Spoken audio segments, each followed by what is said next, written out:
This week, our story is Jesus chooses 12 disciples, and it's based on Matthew chapter 10, 1 through 4, and Mark chapter 3, verses 13 through 19. Who are your teachers? Think about anyone who helps you learn something new. Teachers also help us figure out problems on our own.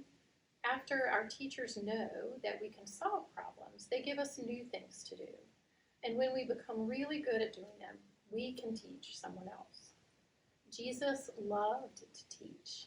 He also knew that many people wanted to hear him teach, and he couldn't do it all alone. One day he went up on a mountain and asked some people to go with him. He chose 12 men and called them disciples. The disciples were Jesus' students. Jesus asked Simon to join him and changed his name to Peter. Peter means rock. He also chose Peter's brother Andrew. Jesus chose two brothers, James and John. Their dad was Zebedee, but Jesus called them sons of thunder. Jesus also made disciples of Philip, Bartholomew, Matthew, and Thomas. There was another disciple named James. His dad was Alphaeus. Jesus made Thaddeus a disciple. He also chose another man named Simon, who was from Canaan. Judas was also chosen by Jesus. Sometimes these 12 disciples are called the 12. Some of the men were fishermen. One was a tax collector. But Jesus showed them how to do new things. Jesus taught the 12 so that they could tell other people about God. When they were ready, Jesus sent them to teach about God and heal people who were sick. The disciples traveled with Jesus until the day he died. With the 12, Jesus began his work knowing that he would have help.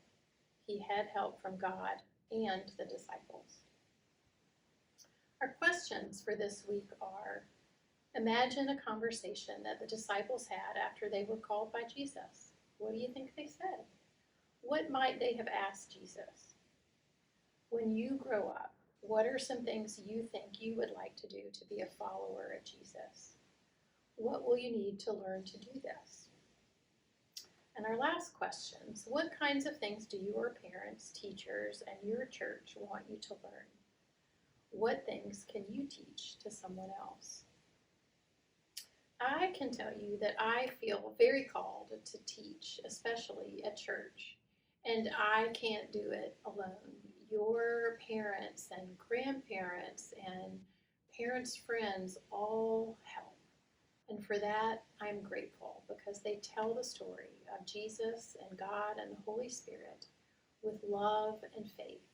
And I hope you have a wonderful week and get to hear some of those stories.